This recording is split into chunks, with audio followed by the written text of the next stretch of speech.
Hello everyone, so sa mga nagpiprint dyan o gumagamit ng printer, ito yung mga isi-share ko sa inyo na problema na aking na-fix gamit ang aking LH05 na printer.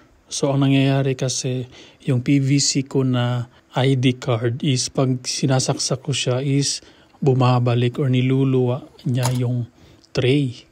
So hindi ko alam kung anong gagawin ko. Ang dami ko nang ginawa para ma-fix ito.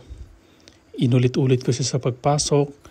And then, iluluwa pa rin talaga siya ng printer yung tray. So, ito pala yung nangyayari. Kung napapansin nyo, itong mga puti na yan yung printed white na akala natin walang silbi.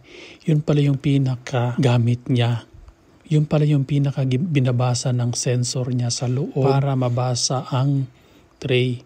So, sa akin kasi, sa dami kong pinrint na mga ID is, di ba syempre nililinis natin to. So habang nililinis ko siya, is ang nangyayari is, meron talagang mga ink na lumalabas or ink na napupunta sa mga puti na printed na yan, di ba?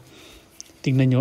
Pero itong pinapakita nyo ko is tapos na to. Nilagyan ko na po siya ng double-sided na tape. Kasi kanina, may mga itim-itim na talaga siya dahil nga nitong mga exist na mga ink na lumalagpas sa gilid.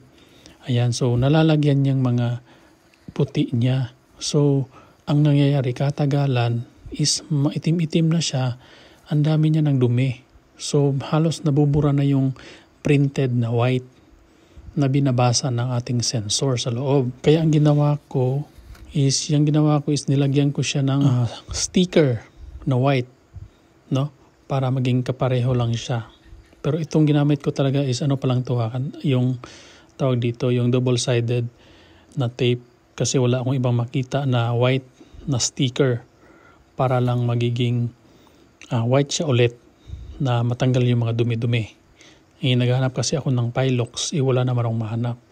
So ito na muna yung temporary na ginawa ko. So nung natapos na, yan, nilagay ko na yung ID ulit. Tapos, sinaksak ko na siya sa printer. So, ayan. Nagpiprint na siya. So, ibig sabihin, akala ko nga yung sensor ang problema. So, nung nagprint na ako, yes, nagtuloy-tuloy na siya. Ayan. So, akala ko nga sensor ang problema. Yun pala, yung binabasa ng sensor, yung mga white-white na printed sa gilid ng tray. Ayan. So, i-timelapse na lang natin kung anong nangyayari. So, pero okay na talaga siya.